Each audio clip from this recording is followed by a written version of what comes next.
Hello, and welcome to the first episode of Curiosity. I'm Simone Knight, and I'll be your host along this journey. I'll be joined by Donald Farmer, who each week will meet with two new guests to explore the future of data. Our first episode is about analytics in a crisis. There are two types of crises: a rapid one that you can't see coming, and a smoldering one that grows slowly and can cause brand failure or a loss of lives. Now, during a global pandemic, the world needs rapid access to data more than ever before. Our journey of curiosity begins now. Hi, I'm Donald Farmer, and welcome to this first episode of Curiosity. What a curious name for a podcast series, and I think we're going to have a great time throughout the entire series, but I'm excited about this episode in particular because, let's face it, we are in a crisis, and today's episode is all about analytics in a crisis. And I'm joined by two people who know a great deal about that. And I'm not going to introduce them in detail. I want to hear from them, and I want to hear them talk about themselves. So Neil, perhaps you can start off just telling us a little bit about yourself and what it is you're doing and what your interest is in crisis analytics. Great. You said crisis analytics, so that triggers a lot of things in my head because I work in healthcare, and this is a big healthcare crisis that we are in right now in terms of COVID-19. And I work for an organization called CommonSpirit Health, and that's as the system SVP for digital and human experiences. And in my prior life, I've also worked at other organizations like Thomas Jefferson University and Jefferson Health, also as a chief digital officer there. And I've been in healthcare for about 8 years. Before this, I was in the education, in digital education, in that industry, and that also had its own crises, but has evolved pretty well. But education also is in this kind of crisis scenario right now with COVID. Right, there are a lot of schools and colleges trying to decide whether they should go purely online or not. So we had to bring some perspective of education perspective into the conversation. Do you have a specific role in this crisis? Yes, the one thing that in digital in healthcare has been a little bit of a positive with the COVID is that digital has come to the fore and offered solutions that enable us to still care for our patients while they're at home, while they're trying to stay safe and not come into regular appointments. So we've seen a huge surge in that, both at Jefferson prior to my joining CommonSpirit Health, also as well as at CommonSpirit Health. So it's been great that digital has been able to do that, and also it's given all of the digital evangelists within such organizations the ability to prove to the organization as well as the industry that this is a way to improve the patient experience. And I think that's a big positive that's come out of it. That's fascinating.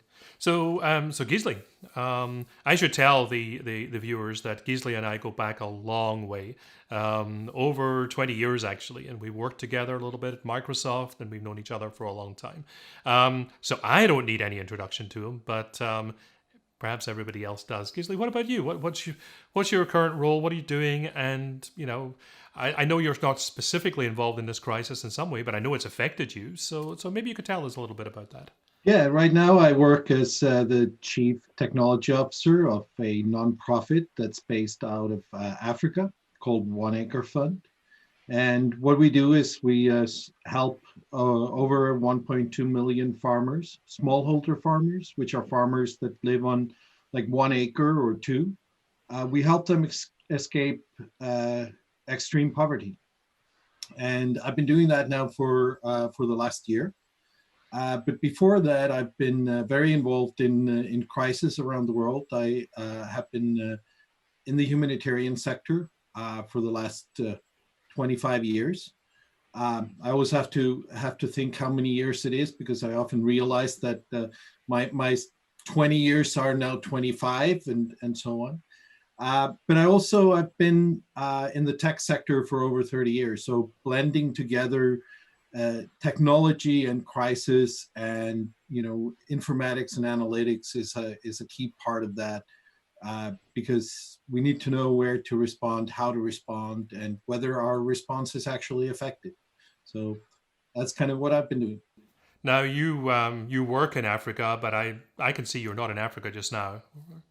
No, I'm actually in Iceland, which is where I'm from, and been spending the last couple of months here with the family, but then going back to Africa in a couple of weeks.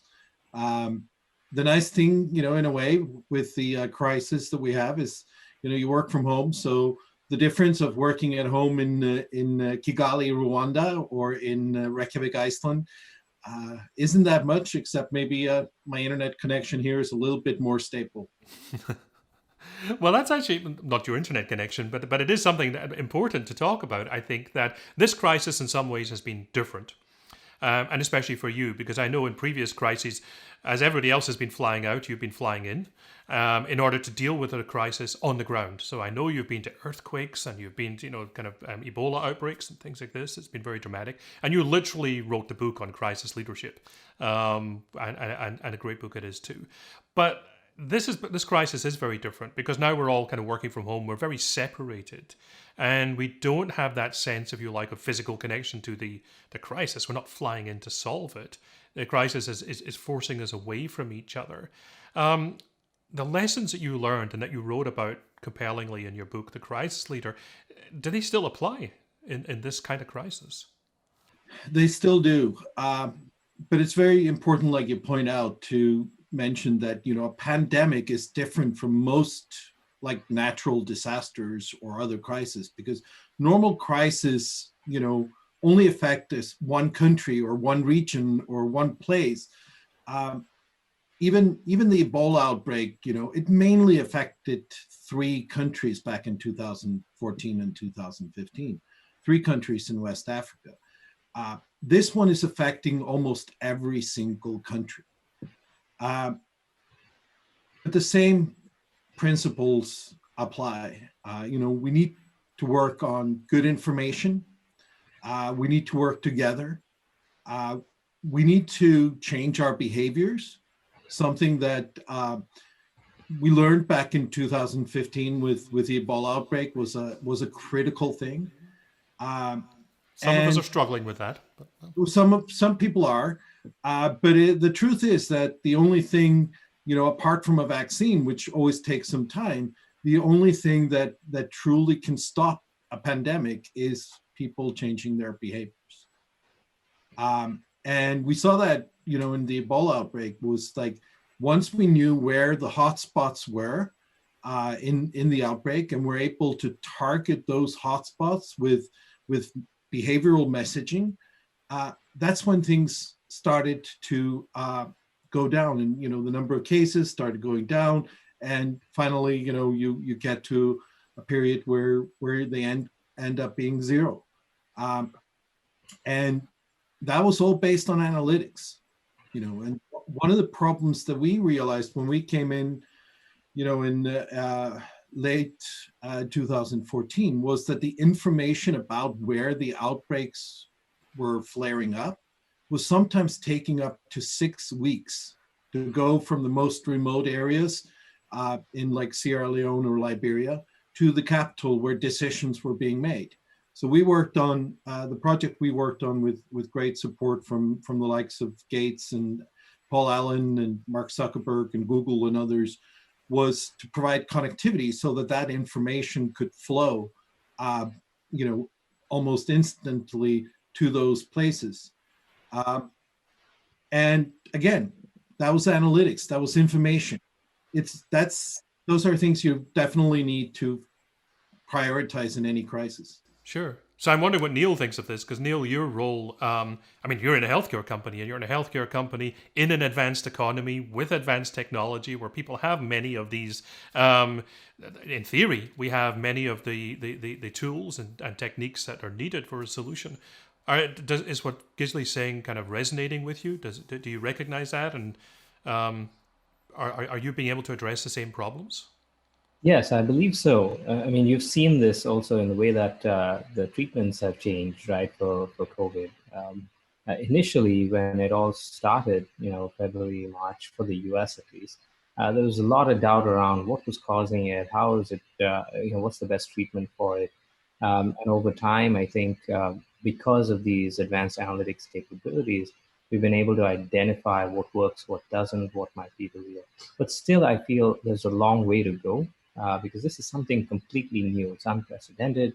Yes, things like this might have taken place nearly a century ago, but there's not enough information from that time to inform us about exactly what to do. And this is quite a different condition also from the Spanish flu. So I think even organizations that have been compiling this data and bringing it to our clinicians have done an awesome job, I think, in sharing that data on public venues. It's been very helpful to us. We draw from some of those sources, but the most important part, I think, is insights. And I haven't seen a lot of machine learning coming to the fore, or AI, and informing people about specifically where patterns might be that we're not seeing yet, at least. I would like to see, it would be great to see more of that.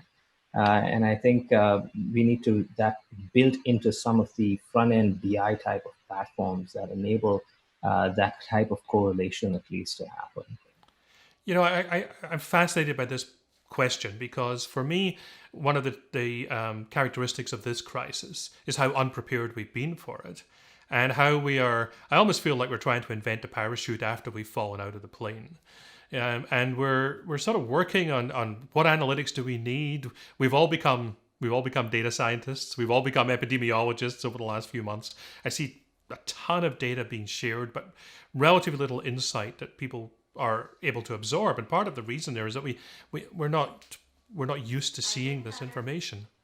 And I would love to see if there's coming out of your experience of this crisis and other similar crises, whether there's anything we could have done not to prepare for this in the sense that we knew a pandemic was coming, but if there's anything in terms of how society should think about crises. What can we take from this crisis that we can apply to the next one? Do you see what I mean? Yeah.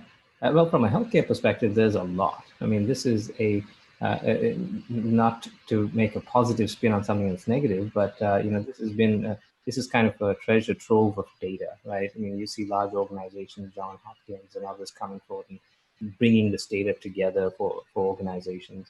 But healthcare systems like ours, which is a national healthcare system across 22 states, right? We're collecting a lot of this information. It's informing our care. It's informing pharmaceutical companies, as we participate with them in trials.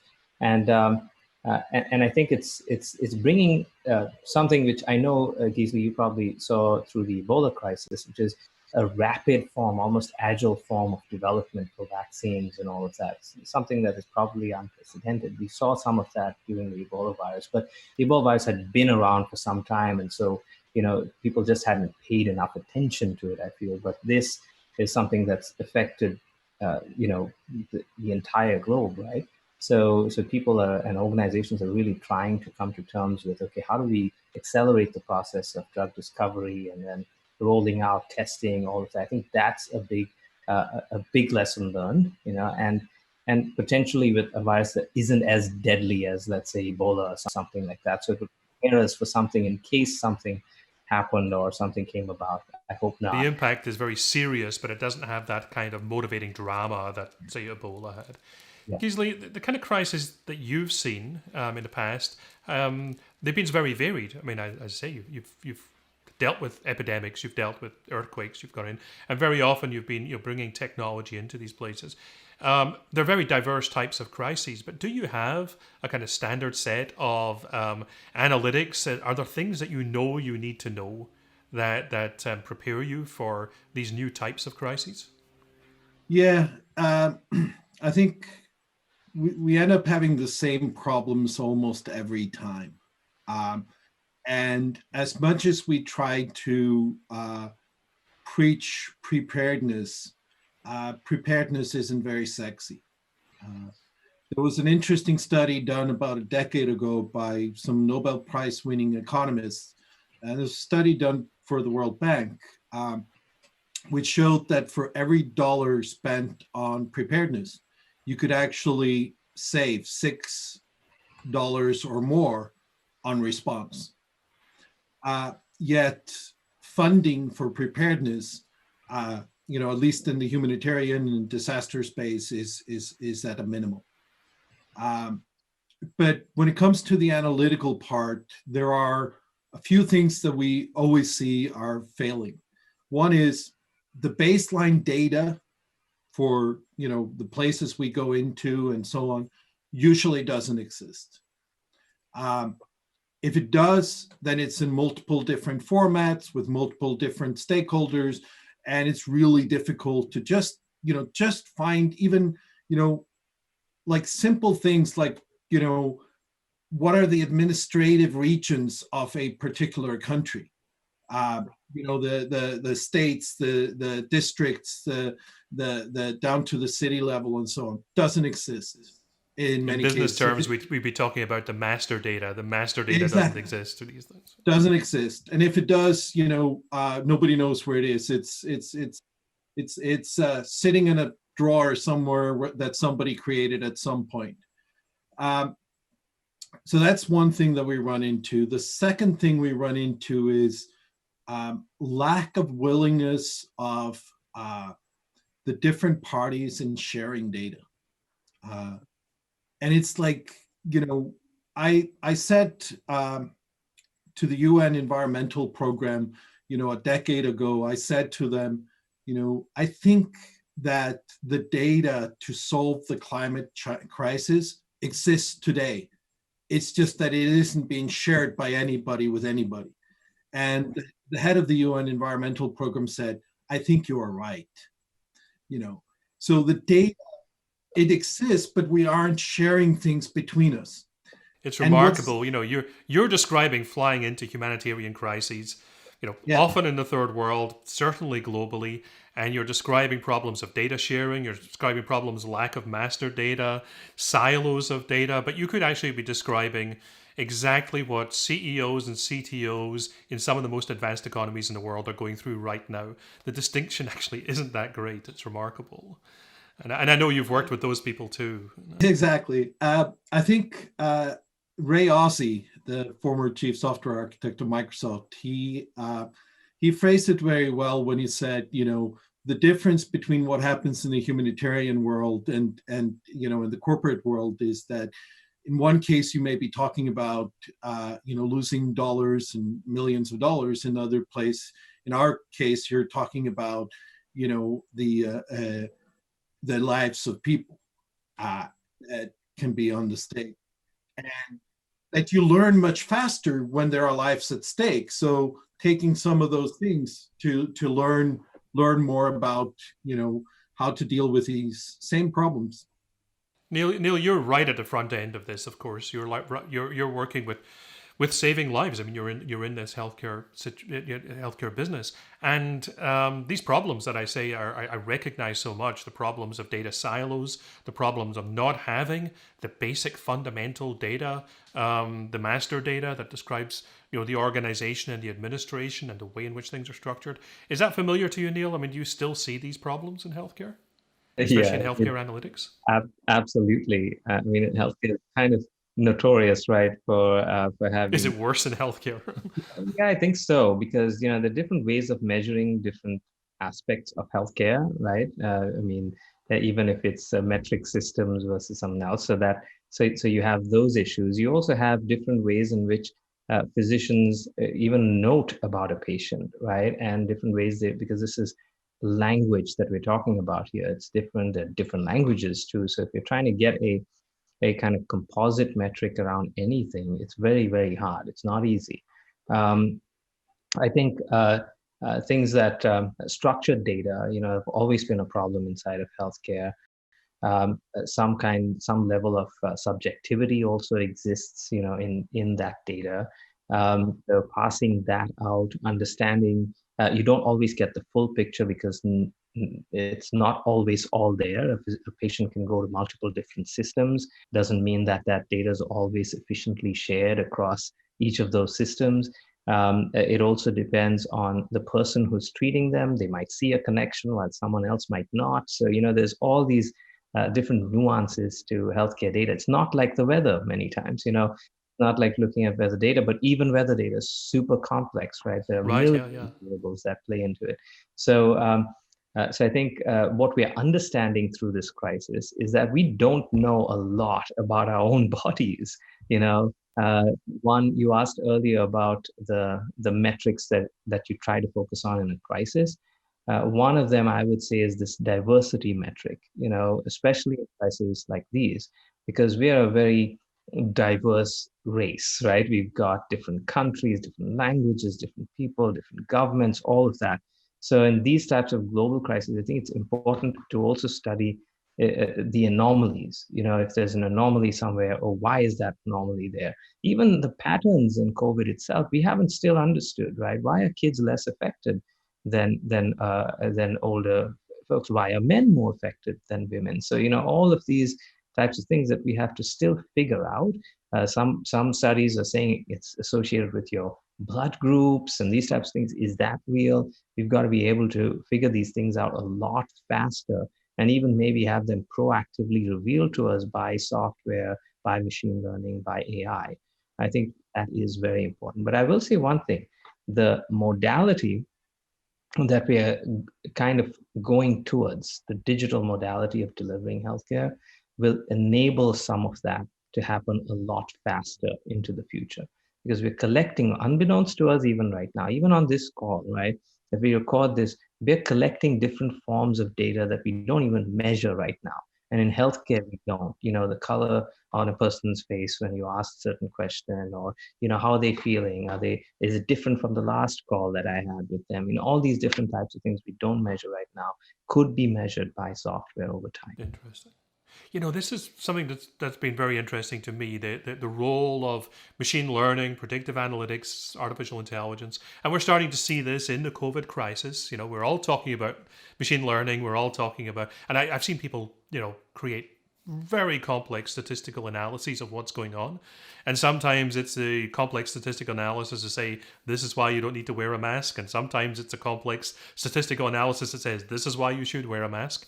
And I think it's reasonable for people to be confused because they see these often very compelling analyses, which seem very detailed. But one of the things I've kind of noticed is that, and we in the technology business are very bad at doing this, especially in the analytics business. We believe we can analyze anything. But what we don't have is an underlying, we know the model, we know the statistical model, but we don't understand the underlying mechanism. And so, for example, we can absolutely statistically say that there's a difference between men and women, or between young people and older people. But we don't know the mechanism for that. And therefore, our model is only ever a model. And as George Box famously said, all models are wrong or some are useful. Our models may be useful just now, but if they don't have an underlying mechanism. I was wanting to ask Gisli something about this, because I think what you're saying, people will respond to very well.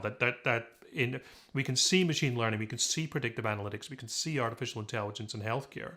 What about other kinds of crises, Gisli, the kind of crises that you've seen, but also the kind of crises that business people might find themselves in more normal times? Is there a role for those technologies there in helping to respond to a crisis? Certainly there is. And we're seeing more and more kind of examples of people starting to use AI to make predictions, especially actionable predictions. 10 years ago or so, a group at Karolinska in Sweden used phone data in Haiti to show how a few months after the earthquake, there was a cholera outbreak. And they could actually show, using the mobile data, how it had actually spread across the country. Now, getting access to mobile phone data in some countries can, be really easy. In other countries, getting it is breaking a thing we call privacy. But it's, over a decade ago, we were seeing these kind of, examples of people using data. I remember a number of years ago when the Syria crisis was starting, we did a little bit of a hackathon in DC, and one of the things that we were able to showcase was that we could actually tell, based on information about where the war was, happening, where were bombs being placed, we could predict how long it would take for an outbreak of the war to cause refugees to cross the border into Turkey. Right. Yeah. And we didn't take it further, but these kind of things could help you predict when do we need 100 people to be serving people coming across the border versus when do we need 10 people. So we've started using these kind of things, but the problem is access to data. Right. Yeah. And Neil mentioned doctors writing things in different ways. I Sort of subjectivity. Yeah, but it's worse than that, because everybody is capturing data in different ways. Right. So one of my good colleagues, Jan Chan, who led the crisis informatics work for me at NetHope when I was there, she would always say, well, 90% of our time goes into data wrangling, and least part of the time goes into actually making the analytics. And she ran, during the Ebola outbreak, she ran the crisis informatics part that we were doing, and we were getting data from the three different countries. You would think that somebody was doing that, but actually nobody was going to all the different countries and getting the data, aligning it so that it could be compared country to country, and then mapping it. And we were using a great group of volunteers from GIS Corps and others to help us do all that analytics. And, we were publishing this just because we needed that data to know where we should be focusing our information. Little did we know that those ended up being the maps that were being used in the daily briefings to Obama, because we were the only ones, creating that map. Yeah, and it was like, we were going like, oh, well, we were just creating it for us, but but that was because we had loads and loads of volunteers who were actually sitting and fixing the data, getting it into the right format, because nobody was capturing it. I have to say, given the kind of situation you're working under, and given the nature of the data you had, and you spent 90% of the time wrangling that data, I got to say, modern business does much better than that. We only spend 80% of our time wrangling data. That's a great improvement. Exactly. Yeah. Neil, I mean, data, this is super important, because the raw material of analytics is data. There's no doubt about it. That's, if you don't have the data, you really can't do analysis. Doesn't stop some people, but hopefully the people listening to our call are, very focused on using data as the basis of their decision making and their analytics. In the healthcare business, do you see, you talked about the subjectivity of data, but this process, this 80%, 90% of our time that we spend preparing data in a crisis, we don't really know what data we're going to use. I mean, the remarkable thing about Gisli's examples is these very unusual uses of data. We can use cell phone records to track a cholera outbreak. Who would have thought of that? Except, in a crisis, you have to find the right sources of information. Are we prepared for that sort of thing? Do we have the knowledge, the understanding of our data sources to be able to do that in a crisis? Or are we, as I sometimes fear, kind of making it up as we go along? No, I think we do have ways to do that. In fact, the cholera example was a great one, because when was it? In 1854, in London, there was a cholera outbreak, and this led to, the famous map, John Snow's map. That was, you didn't have any high tech data analytics front ends or anything of the sort, but he was able to simply create that.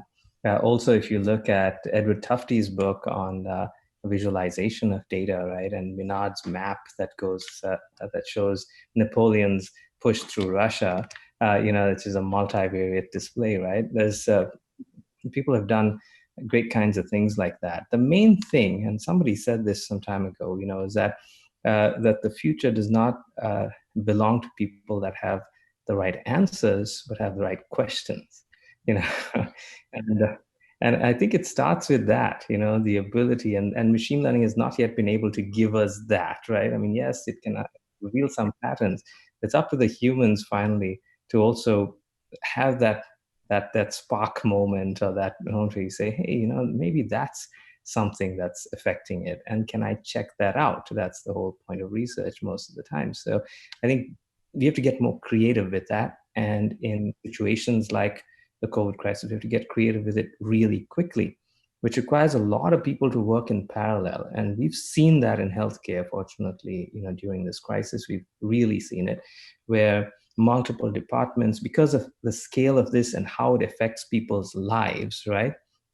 As Gisli said before, also, sometimes when lives are at stake, we do things that we would have never done before, right? And I think that's what I'm seeing here, that we will find some vaccine that works. We have to go through the right processes, to make sure that's safe for everyone. And then I think as we come out of this, we will have created not just something that helps with COVID, but a kind of framework that works for other types of diseases too. So that's I'm very positive about it, actually. That creativity is so interesting, and I think that being able to ask the right question is such a critical part of creativity. And analytics can help us have the answer, but analytics also kind of plays this part in the question: is there a way we can ask new analytic questions? I'll give you an example of this from my own experience when I visited Gisli in Rwanda in March. And of course, at that point, things were just starting to the world was really starting to pay attention in March, of course. And in Rwanda, they had portable hand washing stations everywhere. At every restaurant, everywhere we went, there were portable hand washing stations. And the other thing is, Rwanda is not a wealthy country, and COVID tests are expensive. And they've come up with an algorithm, a model for pooling tests together, for testing groups of 50 people at once, for example. And because they can't test every member of the population or everybody at risk, they can test 50 people and then see, is there anyone in this group of 50? And then they can move on to a smaller group. And they have an algorithm that helps them do that.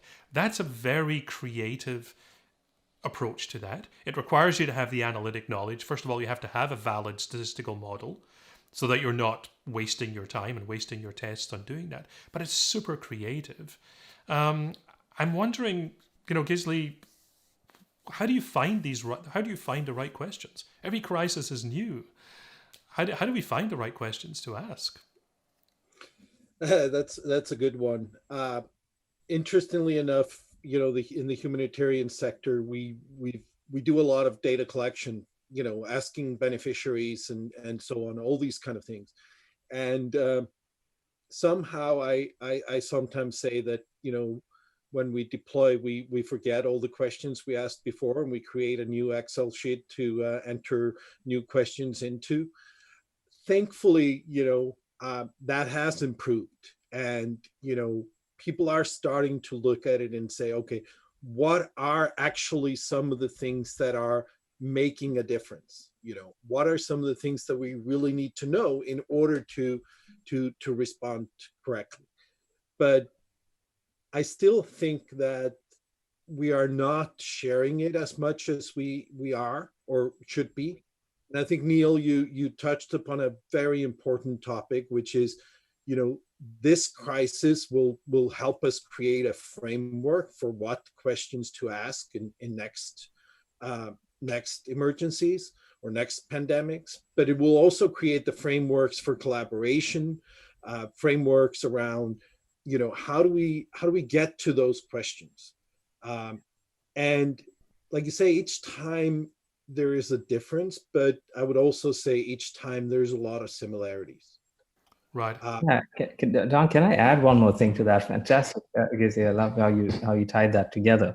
I can see that maybe you're an artist too, right? In the background, based on some of the paintings, and you have something you paint on there. I think what we do that's unfortunate in research, right, and in healthcare also, is that we many times focus on people in healthcare or people in research helping out other people in research. And to some extent, I feel that's a problem. If you read the book The Medici Effect by Franz Johansson, yeah, so he writes about how the Medicis decided years ago to to find creative solutions to common problems, by getting people that are completely different to talk to each other. So imagine asking an artist to depict what COVID is like, or even invent a display, a data display for COVID and paint it on a canvas, right? Ask them to do that, and what might you get out of that, right? You ask a physicist and ask them to come in and help solve that problem. And I think we need to start mushing some of these completely different disciplines. And if you want creative questions, we got to ask creative people, maybe an author. Look at Hollywood, right? We've got so many stories, so many movies from which science has developed nowadays, right? So they're creative people that come up with, what if kind of scenarios, and then come up with solutions that surprise us towards the end of a movie, maybe, right? So those are the types of things we've got to bring, I think, more into. That's wonderful. Yeah, because we have to bring in that diversity of thinking that you were talking about. Yeah. Yeah. Now, I have a confession to make, which is I am sitting in front of some beautiful paintings, but they're by my wife, not by me. She is the artist. I've kind of commandeered her studio for my podcasts, and she is wonderfully creative. But actually, as you were talking about that, it reminded me of something else you'd said earlier about Jon Snow and his map and Tufty and the visualizations. Now, I have some issue with Jon Snow's map, by the way, which is, and it is relevant because Jon Snow's map is it's a communication. It's a way of showing the cholera outbreak, but it wasn't a means of detecting it. Actually, the way Jon Snow detected the cholera outbreak was by the people who are not on the map. In other words, it was the very fact that there were some outliers whose only connection was the fact that they'd gone to the same well. It wasn't the cluster around the well, it was the fact that the outliers were connected to the well, which was diagnostic. That's kind of fun. But on the other hand, his visualization is very compelling. And one of the things I've really struggled with as a data person throughout this crisis is the appalling quality of visualizations and communication about data that I've seen. And how are we to help people understand the data and the analytics that we're doing when we can't communicate properly? And part of this is we have to be able to communicate. I mean, it's one thing to say, well, we need to make them more data literate or we need to train them. We need to train ourselves to communicate with them. We need to meet people where they are. And I think that's a very difficult thing to do. And I wonder how much of our responsibility as data people should be focused on how we communicate rather than just the interesting things that we find.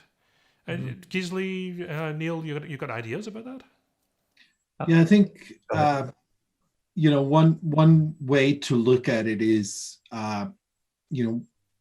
what can you, or how can you present things in such a way that it actually becomes actionable for the person who is looking at it. As data people, as data scientists, we like to create the most amazing dashboards, or the amazing graphs or whatever, but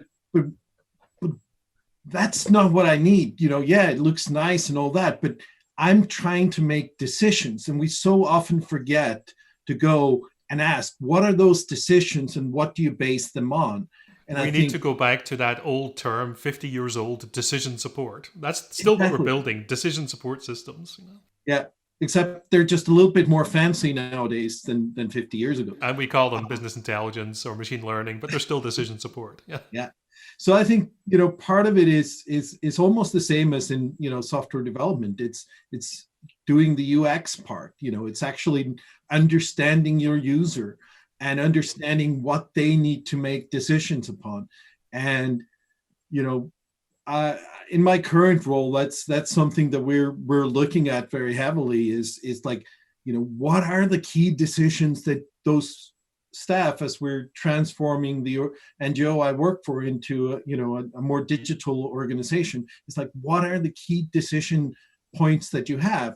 And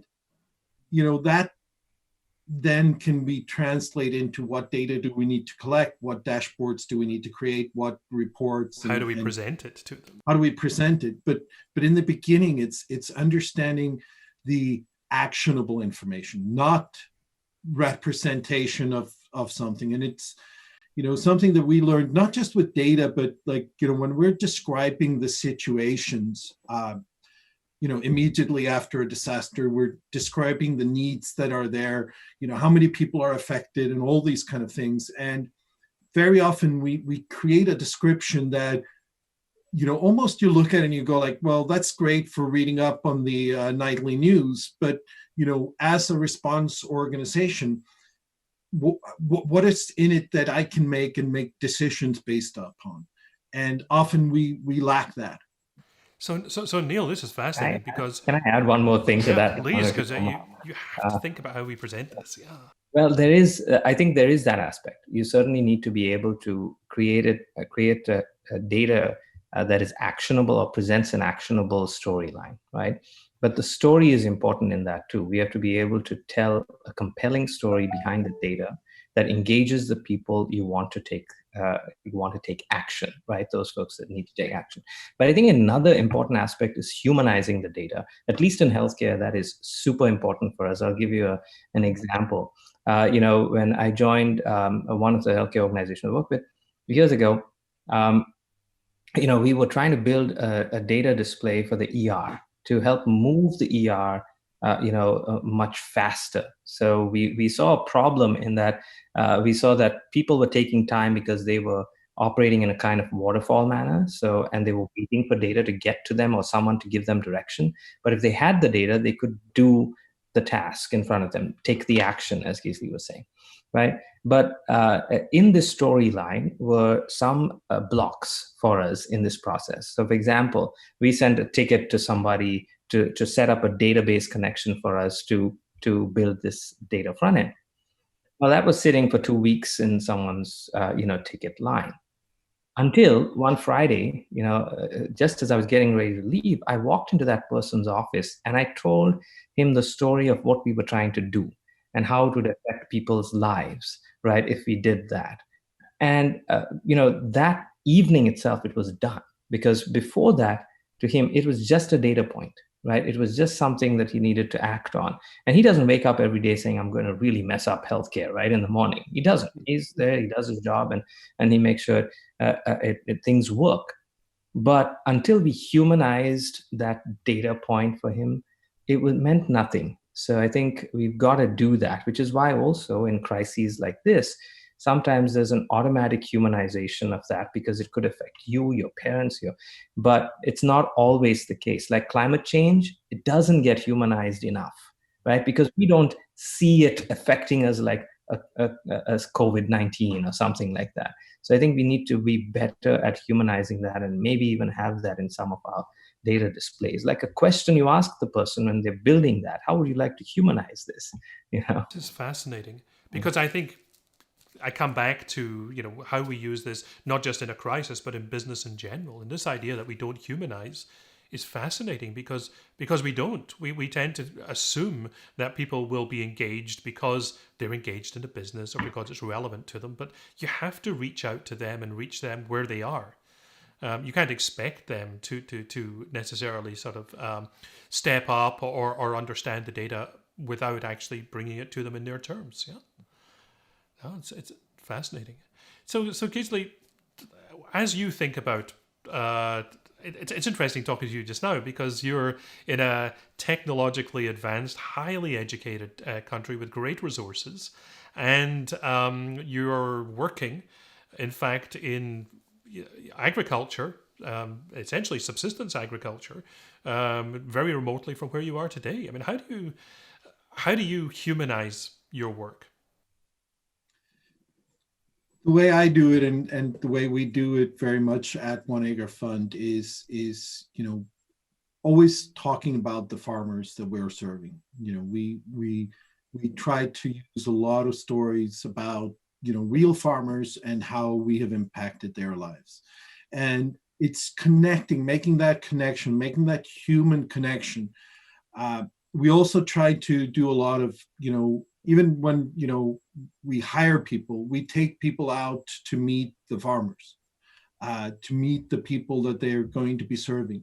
And I can say for myself, when I was going through the, hiring process of joining One Acre Fund, it was the moment that I met a farmer and I saw how his life had changed through the last 9 years of being, in the program that One Acre Fund has. And to me, he is the one that I'm serving when I'm working on, all the difficult tasks that it CTO has to do, and there are challenging days, believe me, in, making an organization work and transforming it digitally. But, when the winds are blowing against me, he is, the picture of him is the thing that keeps me going.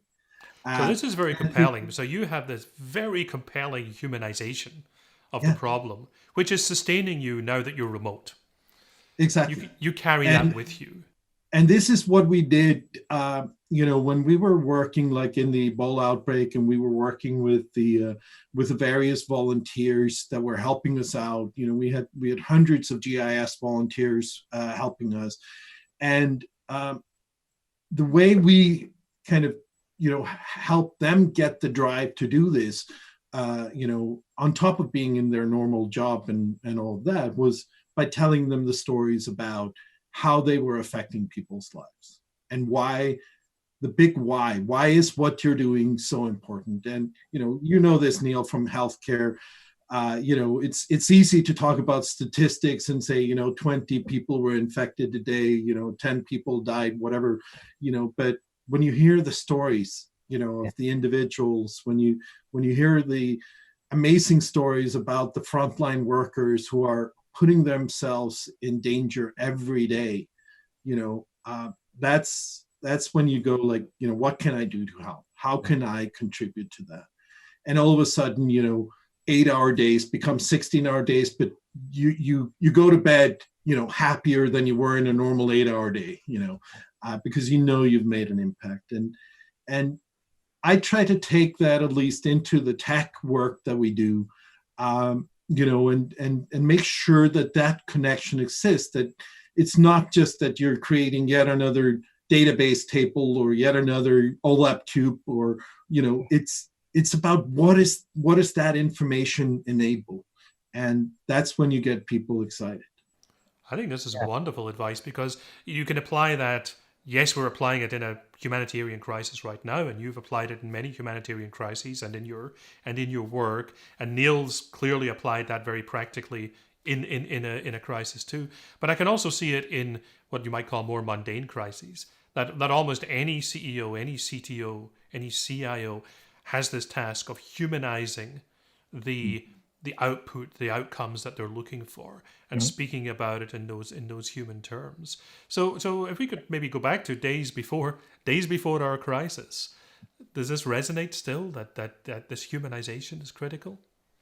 I think so, Don. I mean, I will tell you, this is really odd that you asked that question. And maybe I put that in your mind when I said the word humanize. But, I run my teams in the digital space on these 12 principles, usually for the team. And the 0 principle is that we are human, and our humanity is best realized in the service of others. So that's been something I've always followed. And I want my teams to recognize that, because as technologists, sometimes we are pulled away from the reality of the situation we are serving, right? Just as Gisli said, hiring people and then having them actually follow the farmers was the same kind of principle we use in our teams, where we say, okay, well, go out and spend 4-8 hours of a week, maybe even, just getting out there and understanding what is happening on the ground, right? Because that will give you a completely different appreciation, not only of the work you do, but also of the work that other people are doing in healthcare. And we saw that very recently, and this is applicable even post-crisis, before, in healthcare. We built a solution called the virtual ICU solution at CommonSpirit. And this is just as I came in. So I've been here like 2 months, right? So this is something that I was drawn into, and I really liked, and I got a team of people together across the organization to do this. And virtual ICU is basically enabling an ICU to have a virtual nurse or intensivist also observing the patient in the ICU, because there's so much volume in the ICUs right now, so many patients in them. And it's putting a lot of stress on the clinicians in the field, on the ground, and the nurses. To take care of so many people at once, right? And these are critical patients. So we set this up so that they would, one, have some relief, that there's someone watching the patient. But just recently, we got feedback from a patient who said, now I have an angel on the ground and I have an angel, watching virtually, and that's just, it's stuff like that that gives you goosebumps and reminds you of what you're really doing. And I It's think wonderful, it's actually. anywhere. Yeah. What a great example, because that really is a technology and a capability which existed, which you're now extending in a crisis into new fields. Yeah. I love it. Yeah, yeah. So Gisli, in your role, you have been working with many angels on the ground. Is there a role for virtualization in humanitarian crises that you work in? Yes, actually, 10 years ago, we started getting what we now call digital responders. And this started when Haiti happened, because when Haiti happened, it was kind of the first emergency that happened where social media was available. And people were making all kinds of requests over social media, mainly Twitter at the time, saying, hey, we need water here, we need this there, we need, this, we need somebody is buried underneath the rubble here. And people didn't really know how to handle that. And actually, the truth is that in the case of Haiti, it wasn't really well handled, because when the digital volunteers, found the data, they didn't have the connections to the response organizations to actually do something with it, at least not in a sufficient time. But that concept evolved, and we've had a number of digital response groups, and some of the areas that actually those volunteers have been most effective in is actually in things related to informatics, because there's so much data that needs to be collected, so much data that sometimes things such as satellite imagery needs to be analyzed by a human, and you need a lot of people. So having these virtual responders has actually enabled response to become a lot more digitized than it was before. But I still see the response organizations going like, how do we deal with these people? Right, yeah. Almost like when, in my days of search and rescue, when people would come and, volunteer to come and search, but we had trained searchers, how do we deal with those? So there are ways you do with that. You can train them before disasters happen and then make those connections happen before. But, virtualization is something that is a fantastic way of scaling out, because particularly in this crisis, you may have hotspots coming up in areas that are not New York, but more remote, but other places where you don't have something happening, and you can balance out, basically load balance the healthcare. Right. This is extraordinary. The capabilities of this technology to do this sort of thing, the virtual volunteer, the digital volunteer, I find it just fascinating.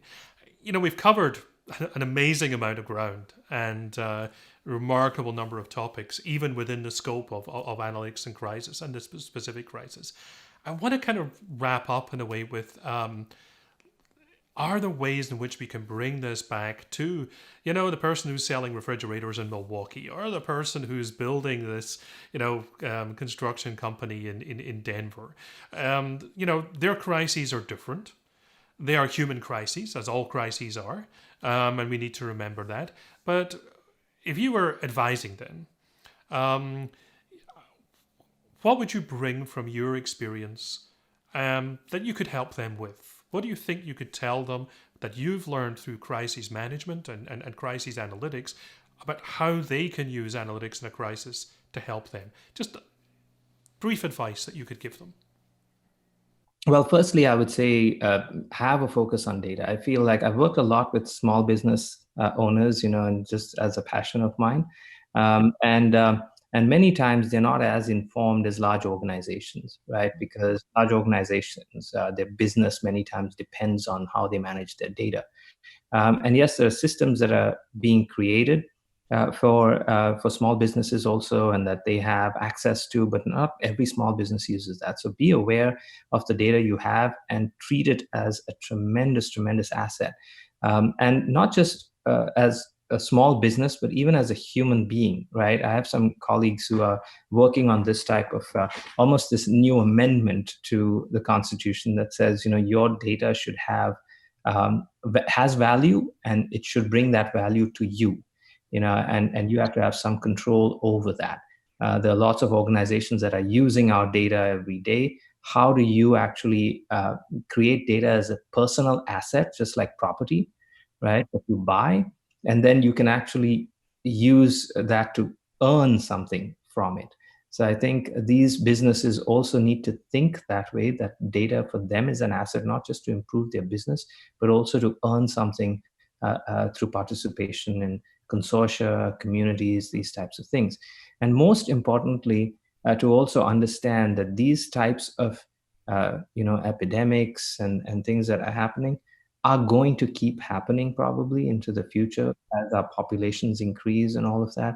And that as small businesses, you need to be more prepared. So diversify your business a little bit more.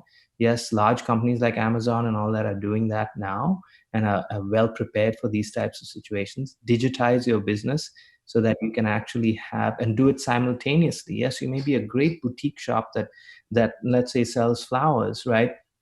And you love it and you're passionate about the fact that people come to your store, look at your flowers, and then buy them. But you've also got to cater to a different marketplace that in case an event like this happens, but even otherwise, you have multiple forms of getting your business out to other people. That's really valuable and very, very, very interesting.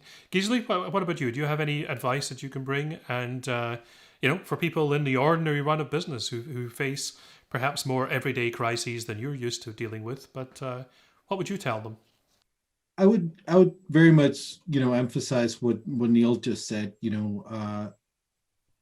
The data that you have, and if you understand the data about your business, if you've actually looked at and understood, where do your customers come from, what are they, why are they buying, what are the different channels, what are the different things that affect your business, that will prepare you for understanding how the crisis will affect you.